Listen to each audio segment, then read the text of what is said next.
Hey, how's it going, guys? My name is Chris Peralt, and today I'm going to go over a bit of navigation and geography, all right? Quick story about navigation. In 2019, I was a corporal in the Marines going through my advanced infantry course.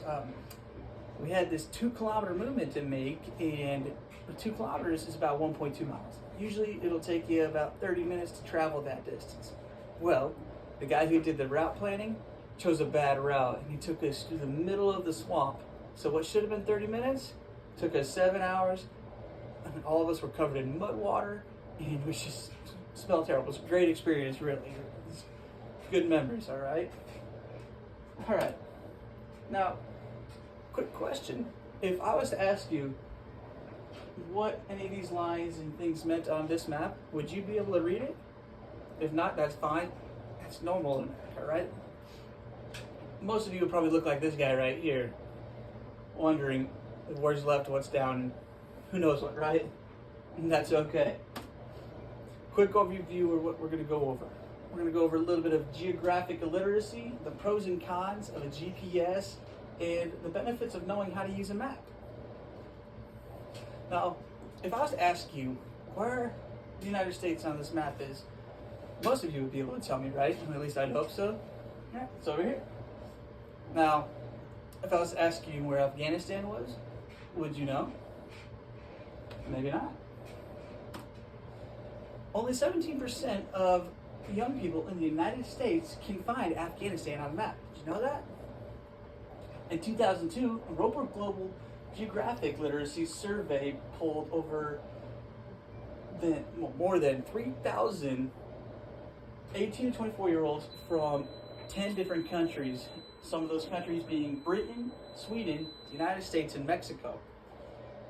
The U.S. scored second lowest on that poll, actually. The lowest being Mexico and the most being Sweden. Did you know that only 94% of Americans can actually point out where the United States is? Now, if you look here, we got Afghanistan, right there to the right of Iran.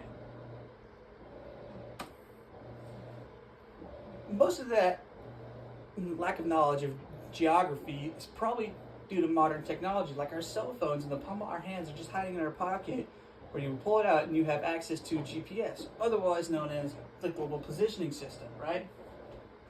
GPS uses satellites to locate your position and wherever you want to go. But there are pros and cons of using a GPS. Some pros are that it's fast and effective at finding your position, right? And it's essential when the area you're mapping is poor. So, for example, it'd be the Sahara Desert at high noon, or everywhere you look looks like a sand dune, right? And it is psychologically helpful as backup for leaders and beginners during poor weather conditions, especially, right? In the first Gulf War, U.S. tanks used the GPS to navigate through sandstorm to defeat Saddam Hussein's Iraqi army. There are also cons of using a GPS, though. If you can't use a map and compass, you can't use a GPS safely or properly, right? And the reason being for that is there's a limited battery life on your GPS, which can cause it to fail, and therefore you have to resort back to your map and compass. It also said when you set your waypoints, it's going to take you on crazy routes. So maybe you want to go 100 meters straight on the GPS, but that 100 meters could take you down a mountainside, through a river, and back up a cliff. You don't want to do that. But most importantly, it takes all the fun out of navigation. If you're like me and you know what you're seeing when you look at a map, it's really something you enjoy. Now, there are a lot of benefits of knowing how to use a map, right? It provides you with a sense of independence and confidence, knowing your position and knowing you can travel anywhere in the world without fear of getting lost, right? You're not depending on that technology to take you where you need to go. You can look at a map and you can just be free. You can feel free of the restraint that technology might have. More importantly, it builds a better understanding of the terrain around you and picking a route where you won't find yourself going down a cliff or, like me, going through 7 hours of swamp water, right? So overall, we went through geographical illiteracy, the GPS, the pros and cons of it, and the benefits of knowing how to properly use a map.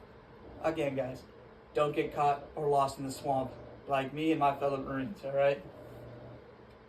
If you want to know more information about the things I've gone over today, here are a few links for you to find out more. Thank y'all. Have a great night or day.